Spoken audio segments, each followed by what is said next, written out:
Count Corley.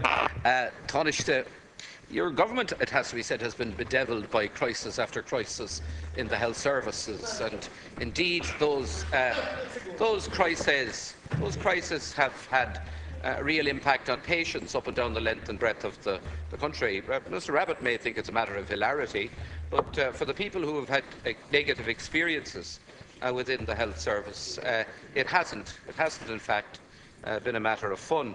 But last year, Tanaiste, your government decided to cut nurses and midwives' pay by a further 20%. So we find ourselves today in a situation in which graduates who had completed a 4-year degree course are working alongside other graduates, those who took up unemployment in 2011 and 2012, for 20% less than their colleagues. Yet they're expected to do exactly the same work and carry the same responsibilities. The government sought to justify that cut by introducing a graduate nurse programme.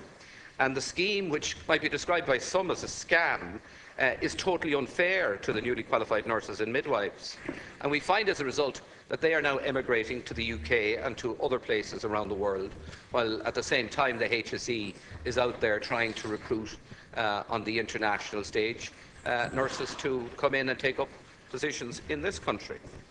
The suggestion was removed by the government that teachers would have inflicted on them this similar 20% pay cut, but that did not happen for the nurses and for the nursing profession. And what I want to ask today, Taoiseach, is do you believe that the way in which the nurses and midwives in this country have been treated is fair? Do you believe that it's acceptable that they have to work alongside their colleagues for €22,000 per year? Minister Burton spoke about creating a situation in which we could have a living wage. But on the other hand, the reality of what is being done by your government is that it is imposing a fundamental unfairness on one section of Irish society, namely nurses and midwives, and they are a profession, it has to be said, for which the Irish public at large has great respect. So will you reverse that current government policy, and will you ensure that young graduate, fully qualified nurses are paid the same as their colleagues?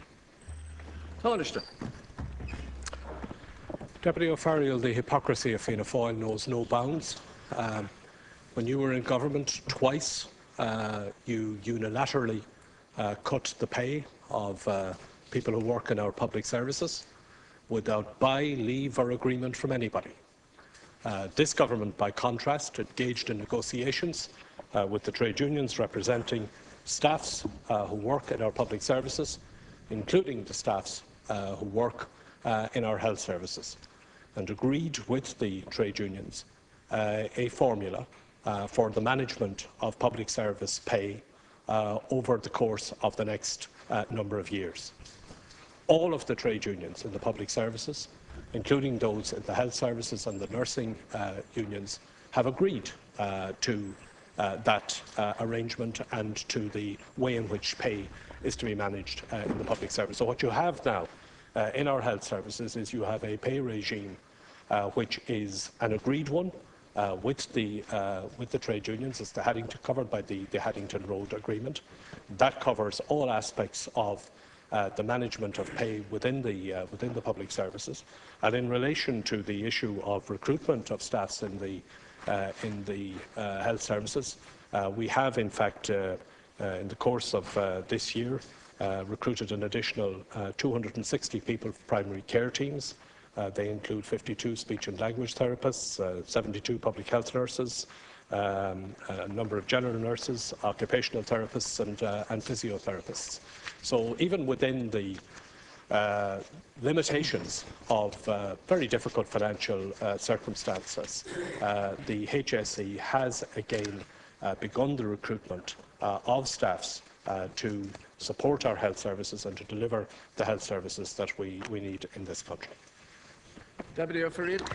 Yeah, well, I mean, you may use all the pejorative terms you like, Tanaiste, Certainly true, yes, that your predecessor in government did cut public pay rates. They cut them across the board, and there was an equality in how that issue was approached. What we're talking about here is an additional cut on top of those cuts that were initially made.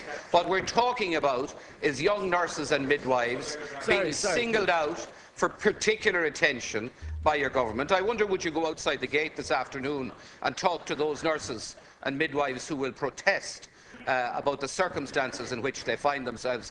Will you go out there and will you tell them that they have agreed to this particular situation? If you do, I think you'll get your answer and it'll be pretty unambiguous. Last January, January of 2013, you advertised, or your government advertised, 1,000 posts for these yellow pack nurses. My understanding from responses to parliamentary questions was that in January of this year, 600 of those 1,000 places only had been filled.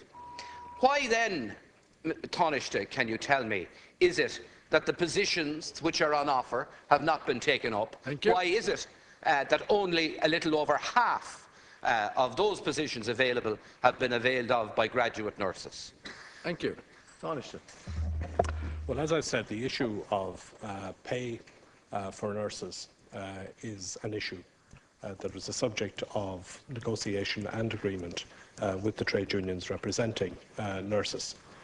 With regard to the numbers of nurses who have been recruited, the number of nursing staff increased by 100 in the first month of 2014, reflecting the take-up of posts under the graduate initiative. Nearly 500 nurses and midwives have commenced employment in recent months on that graduate scheme. There are over 200 others that are going through the recruitment process, and over 1,000 applications have been received for that scheme.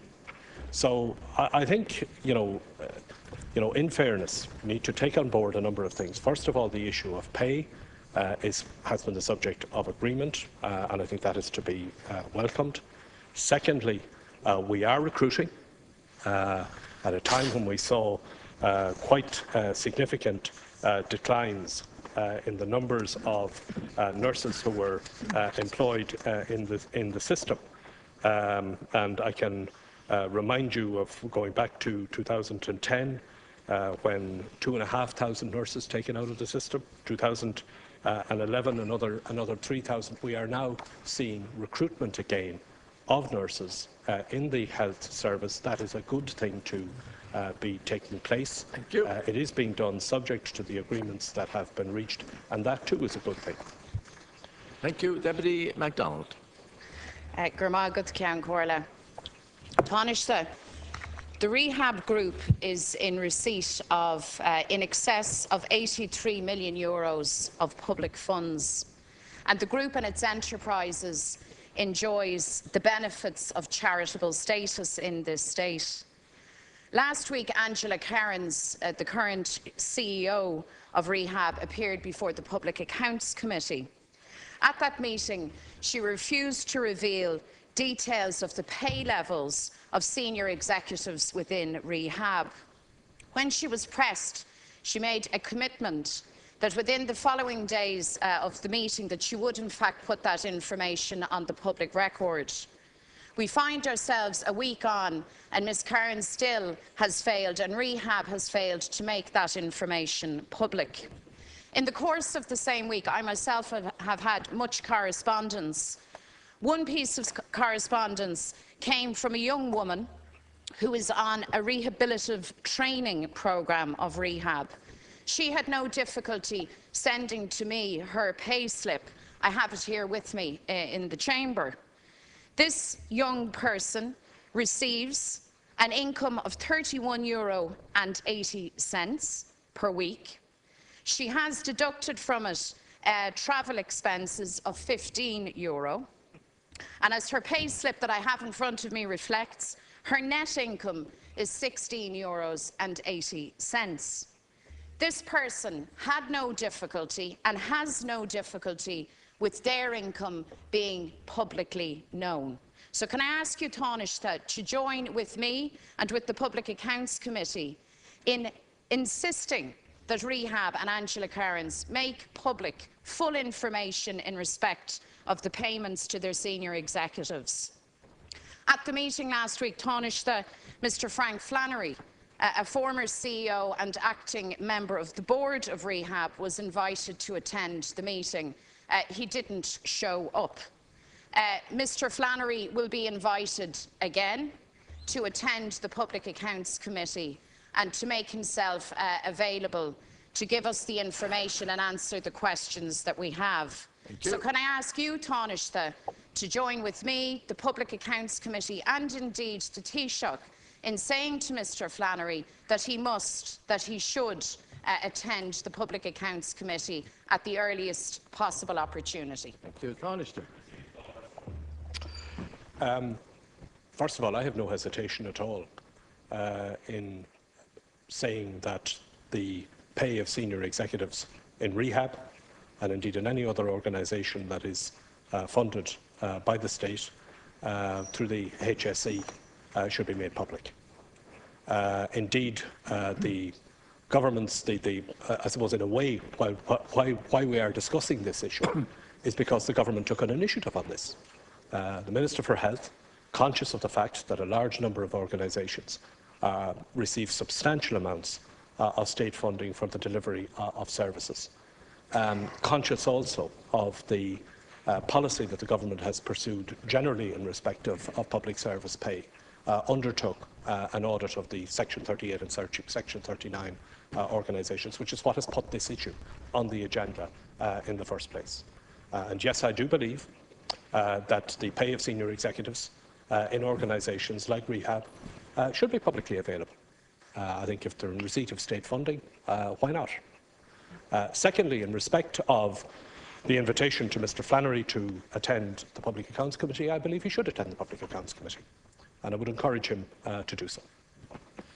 Deputy MacDonald.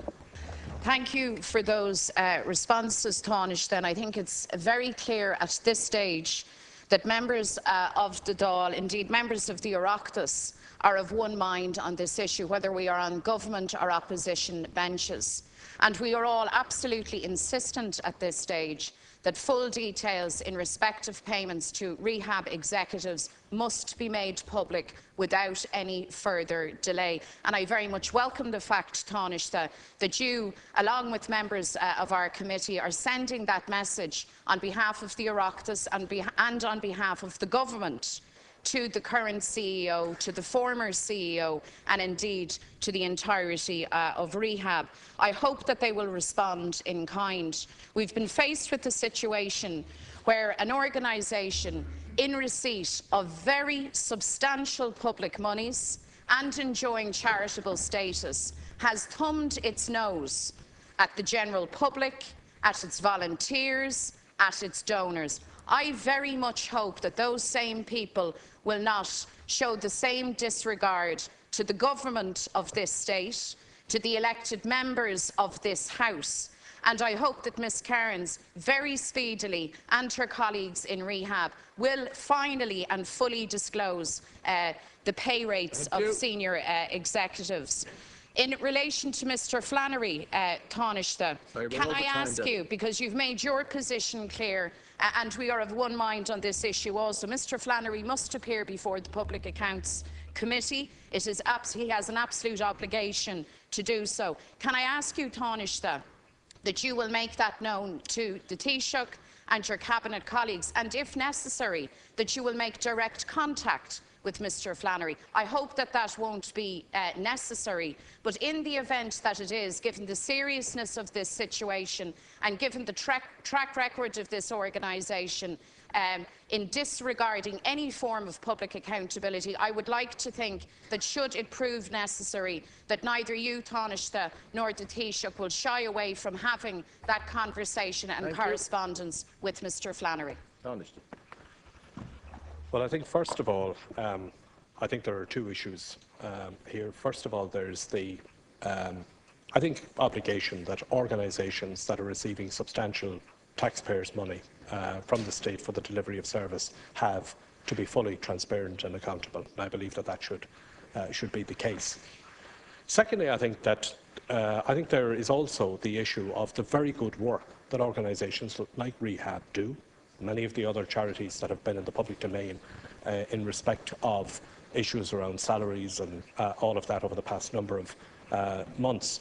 And I think that there is an obligation to the volunteers who work for those organisations, an obligation, I think, to the people who rely on them for services, and indeed, I think, also an obligation to the many people who contribute very generously to the charities concerned, that they should have the full information about where the money goes, about levels of payment and so on, and therefore I believe that that information should be made available. I know that the Taoiseach has already expressed his view in relation to Mr Flannery's attention at our attendance at the Public Accounts Committee. It is obviously a matter for the Public Accounts Committee to pursue that with Mr Flannery. My view is very clear. He should attend, and I would encourage him to do so. Deputy Donnelly. Thank you, Ciarán Comhairle. Tanaiste, on Tuesday, Wilbur Ross and Fairfax sold some of their shares in Bank of Ireland. They bought the shares for 600 million, and those shares are now worth just over 1.9 billion, so a gain of about 1.3 billion euro. Now, there's no issue as such with this profit. These investors saw an opportunity, they've taken it, and they've made a killing. But what is at issue, Tanaiste, is what Bank of Ireland is doing on the ground every day that's driving up this share price. Because when it comes to resolving the mortgage crisis, Bank of Ireland is squeezing Irish families harder than any other bank. Now, every TD in this Dáil is trying to help families who are struggling to repay mortgages. And one of the first questions we always ask these families is, who's the bank?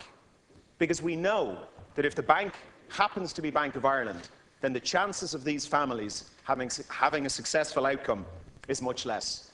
But Tanaiste, here's some of Bank of Ireland's response to the Finance Committee on their sustainable solutions. Deferred interest, not a Bank of Ireland solution. Payment moratorium, not a Bank of Ireland solution. Permanent interest rate reduction, not a Bank of Ireland solution. Bank of Ireland is the only bank that charges interest on the shelf portion of the split mortgage. And Richie Boucher has admitted to the Finance Committee that in over 90% of the offers they make, the family will end up paying more money back to the bank. So let's just join the dots. Bank of Ireland is squeezing struggling Irish families harder than any other bank. The result for shareholders is profit, but the result for many Irish families is disaster.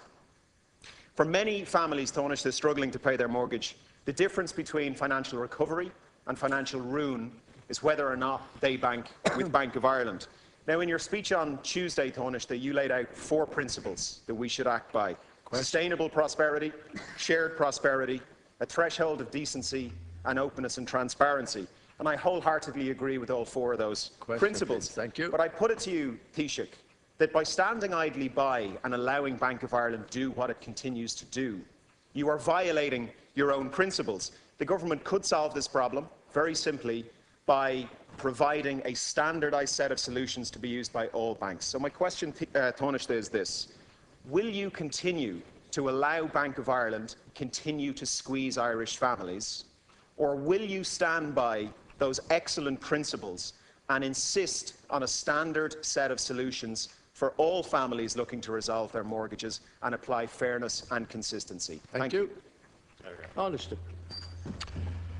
Well, first of all, can I thank Deputy Donnelly for agreeing the 4 principles which I set out in my speech here on Tuesday for what I believe is the way forward now that we have come out of the bailout, now that we're seeing jobs being created again, we're seeing the economy growing again.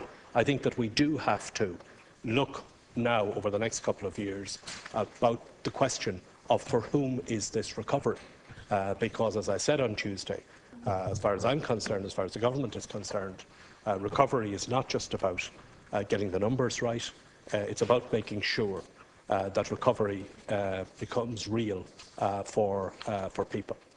In relation to Bank of Ireland, I think we do have to, cast our minds back to where we were 3 years ago when those shares were bought. When 3 years ago, when those shares were bought, the banks were at the point of collapse. The reality was that there was nobody out there who wanted to buy shares in an Irish bank. As part of the process of recapitalisation of the Irish banks, the Irish taxpayer, the state, has invested €4.8 billion in Bank of Ireland. That investment has, from the state's point of view, has performed well, and €6 billion has now been returned to the state through sales and guarantee fees. And in addition, the state's ownership of the shareholding that the state still has in Bank of Ireland, which is 14% of Bank of Ireland, is now valued at €1.5 billion. So in terms of, when we talk about, what the taxpayer has done for the banks, in the case of Bank of Ireland, we're seeing a return on it. Now, you raised the issue of the addressing of mortgages. And as far as the government is concerned, we expect that all banks deal with mortgage holders fairly and deal with those who are in distress in a fair way. We have seen in the last CSO figures, for the first time in 5 years now, a drop in the number of people in arrears of more than 90 days. I think that's a welcome turn, and I'd like to see that continued. We have seen also in the order of about 86,000 mortgages that have now been restructured. We know that just short of 80% of those restructures are holding. And we expect that the Bank of Ireland, the same as every other bank and every other institution, deal on a case-by-case basis and deal in a fair way with people who are still in mortgage arrears and who still have difficulties with their mortgages. And the government will continue to pursue that policy with the banks and through the central bank. Thank you. Deputy Donnelly. Thank you, Tanaiste. The problem is that policy isn't working. It isn't working. Anyone on the Finance Committee will tell you that. Any member of Dáil Éireann will tell you that. Bank of Ireland is acting in a completely different way. Let me give you a quick example. There's a family I'm dealing with in Wicklow right now. They can't make full capital and interest payments. They can make partial capital payments, full interest, and their business is beginning to grow again. Now, Bank of Ireland has written to them and said, we're not offering you any sustainable solution. We're taking you out of the MARC process. You've got to make full capital and interest payments, which they know they can't, or we're going to repossess your house. Now, I've gone through the detail of this. If this family was with AIB, AIB would say, we're going to offer you a split mortgage, you're going to reduce your capital payments, and if they're not fully covered by the time you retire, we're going to offer you a debt for equity swap. The family stays in the house, they get on with raising their kids and growing their business. That's what's meant to happen, and that's what would happen if they had happened to borrow from AIB. But they didn't. They borrowed from Bank of Ireland. So Bank of Ireland is going to do two things. It's going to evict them, and then it's going to pursue them for the residual debt so that it can continue to drive its share price, so that shareholders can continue to cash in. That's the reality on the ground, and that's what has to stop. Bank of Ireland has made it crystal clear, Richie Boucher has made it crystal clear to the Finance Committee that he's not going to play nice in the way that you want him to. Now, this government could stop this in a heartbeat. All you've got to do is say, we now have solutions that are being used by AIB and by various other people. These are the solutions that must be used. Bank of Ireland, you must use this. My question, Tanaiste, and please address it. It is so important for so many families being destroyed by Bank of Ireland at the moment. My question is, will the government not ask Bank of Ireland to play nice, but insist that they apply the same levels of debt solution that the other banks are doing? It is a huge potential win for the government, but much more importantly, for thousands of families around the country. Thank you. Tanaiste. Well, first of all, of course, the debt solutions that you are referring to, Deputy Donnelly, are debt solutions that were promoted by the government in the first place. Over the course of the past couple of years, we have given priority to dealing with the mortgage crisis that many people are experiencing. And over that period of time, we have introduced and discussed with the banks a range of measures which can be taken to address the mortgage problems that people are facing, including the introduction of the Personal Insolvency Service, including the arrangements for split mortgages, for a whole variety of approaches which can be taken by institutions with mortgage holders to avoid a situation that people are put out of their home.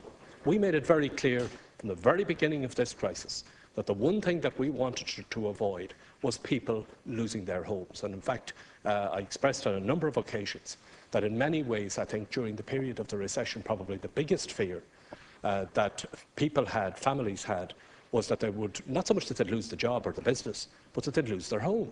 And that is why we put in place a range of options and a range of measures which can be used by all financial institutions in order to deal with the mortgage problems that individuals have had. And indeed I recall repeatedly, when coming in here and answering questions about mortgage issues and putting these options forward and saying this is what was going to be done, that very often that approach was being derided. So I'm glad to see now that, Deputy Donnelly, that you are advocating that banks should use the instruments and use the methods that government has advocated in the first place. Thank you. And of course, let's be clear about this.